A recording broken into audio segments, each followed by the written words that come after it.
What if the reason your life hasn't changed isn't because you lack motivation, talent, or opportunity? What if it's because you've been living inside a lie so familiar that you've stopped questioning it? The lie is that real change takes years, that you need perfect conditions, that someday when things calm down, you'll finally start. That lie is quietly killing your potential, because the truth is far more uncomfortable. If you do the right things, in the right order, with brutal consistency, your life can look completely different in just 90 days. Not better, not improved, different. This isn't modern self-help nonsense. This method was forged under real consequences by a man who lived knowing that a single mistake could mean death the next morning. Miyamoto Musashi fought over 60 life-or-death duels and never lost. No second chances, no safety nets, no excuses. He didn't win because he was stronger. He won because he understood something modern humans forgot. Life is a battlefield of habits. Every day you are either sharpening your edge or dulling it. There's no neutral ground. What is practiced in calm is revealed in chaos, and your life right now is revealing exactly what you've been practicing. Be honest with yourself. How many times have you started something feeling powerful and excited, convinced this time would be different? A workout plan, a business idea, a routine. And how many times did it quietly die after a few weeks? This isn't because you're weak. It's because your brain is wired for comfort, not greatness. The modern world feeds that wiring constantly with easy dopamine, endless distraction, and zero resistance. Your brain has learned a dangerous lesson. If it's uncomfortable, escape. Musashi lived the opposite reality. Discomfort wasn't a warning sign. It was confirmation he was on the right path. Most people treat transformation like a sprint. They go hard for a few days, burn out, then blame themselves. Musashi understood something deeper. Real change is a siege, slow, relentless, unforgiving. A siege doesn't rely on excitement, it relies on inevitability. You don't win by intensity, you win by showing up longer than resistance can survive. This is why the first 30 days lie to you. You feel motivated and alive. Then around day 35, the silence hits. No excitement, no dopamine, just repetition. That is where identities are decided. This is where 99% of people quit. They mistake boredom for failure. But boredom isn't the enemy. Boredom is the gatekeeper. Musashi faced it constantly, and when training stopped being fun, he trained harder. Not because he was superhuman, but because he understood that the person you become in mundane moments determines who you are when it matters. Your future isn't decided in dramatic moments. It's decided in quiet, boring, unshared repetitions. For the next 90 days, there is one rule you must follow. One battle. Not 3, not 5. One. One skill, one habit, one transformation. Anything more is self-sabotage disguised as ambition. Your brain has limited focus. Split it and nothing grows. Musashi never fought 10 duels at once. He fought one duel perfectly, then moved on. Choose your battle. Make it specific, measurable, uncomfortable. Not get better at life, but something concrete you can execute daily. One battle, no negotiation. Once you start, there is no restart button. No, I'll begin again on Monday.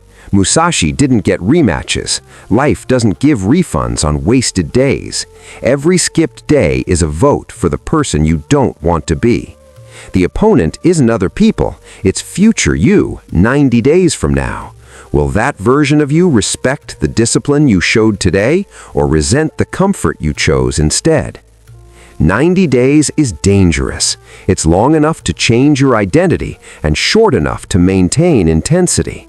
Most people overestimate what they can do in one day and underestimate what they can do in 90. They chase miracles. Musashi chased momentum. One more repetition, one more hour, one more uncomfortable decision.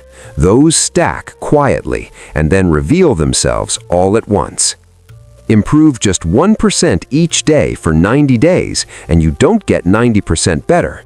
You become 37 times better. This isn't motivational math, it's compound identity. But it only works if you show up every single day. No drama, no announcements, no shortcuts. If you wait for results to feel disciplined, you'll never be disciplined. Musashi didn't train because he felt like a master. He trained until discipline became who he was.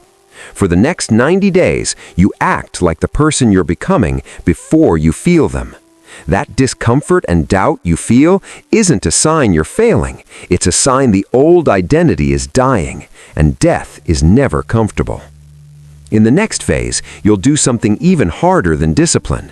You'll start cutting distractions, cutting habits, cutting people, cutting versions of yourself that no longer serve the battle. Musashi owned almost nothing, not because he was poor, but because everything you own owns a piece of you back. And if you don't cut the weight, you'll never move fast enough to win. If you don't cut the weight, you'll never move fast enough to win. Most people try to build a new life while dragging the old one behind them. Old habits, old comforts, old identities.